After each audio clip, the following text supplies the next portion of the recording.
alayhi salatu wasalam said, as Mother Aisha narrated, whoever innovates in our religion what's not part of it, this is rejected. Allah will not accept it. So you ask yourself, has any of the companions celebrated the 40th anniversary of a deceased? You will find that the Prophet never did it, alayhi salam. The companions had never done it. The tabi'een had never done it. Tabi'it tabi'een, etc. Nobody from the Muslim ummah has engaged in such rituals. Where did we get it from? We got it from the pharaohs. The pharaohs, those were 5,000 years ago. Yep. They were pagans. They were idol worshippers. And they thought that when their pharaohs died, they will be resurrected after 40 days. And that's why they used to put jewelry in their tombs and their pyramids and where they were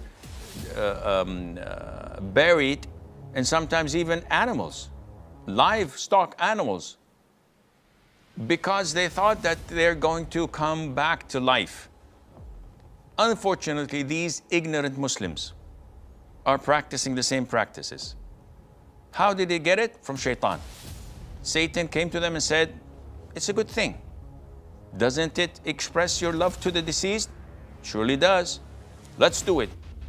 But the Prophet didn't do it. Well, the Prophet didn't do a lot of things.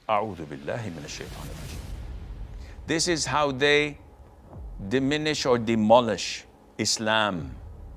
And those who are doing this, they're causing hardship to themselves. Your mom traveling without a mahram. That's sin. That's a sin. Traveling for 6 hours to do what? To please Allah? No.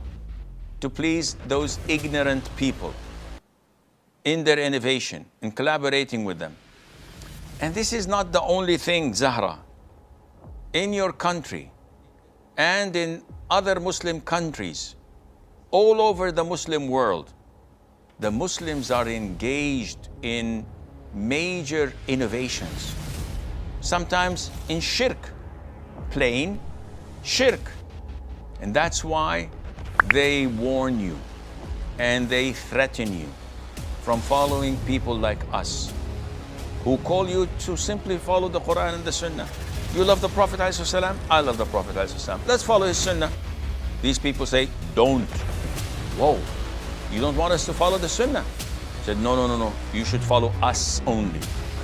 Leave the Quran, you cannot understand it. Leave the Sunnah of the Prophet ﷺ. It's too difficult for you to understand. Who should we follow? Follow us with our big turbans and with our long prayer beads and with our innovations in Islam. This is where you take your Islam from. We, on the other hand, say, don't follow us. Follow the Quran and the Sunnah. Here's the Quran and the Sunnah. It's very simple.